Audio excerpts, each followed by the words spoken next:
In the summer of 1999, in a small, quiet French town, neighbors started noticing a strange smell coming from a stone house down the street.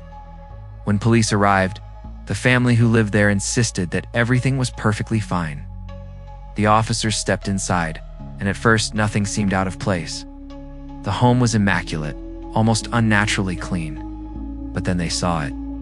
At the end of a long hallway, there was one door that didn't match the rest of the house. It was locked, bolted from the outside, and covered in a thick layer of dust, as if it hadn't been touched in years. Oh.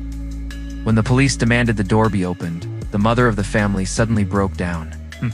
Through tears, she pleaded, "Please, don't make me." But the officers were insistent. They forced the latch, and the heavy door creaked open. The room inside was dark and suffocating. The curtains had rotted away and the air was heavy and sour. In the corner, sitting on a simple metal frame bed, was a girl.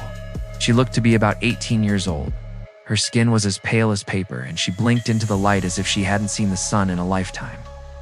Her name was Isabelle, and for the last 10 years, she had been a prisoner in this tiny room. She weighed barely 70 pounds. Her hair was matted, and when she tried to speak, only a whisper came out, her voice seemingly forgetting how to exist.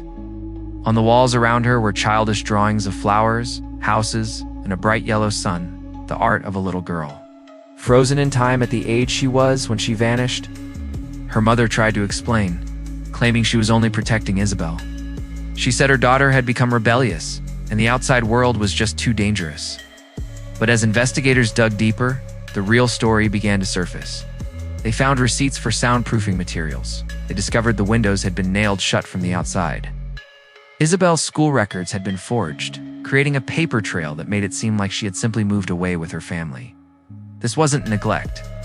It was a deliberate, calculated act to make a child disappear. As officers carefully carried Isabelle out of the house, neighbors gathered, watching in stunned silence. For 10 years, they had lived just feet away, sharing walls and a quiet street. Yet they had never heard a single sound, not a cry, not a whisper. One officer later shared a haunting detail. As he looked back at the house, he noticed the lock on Isabelle's door.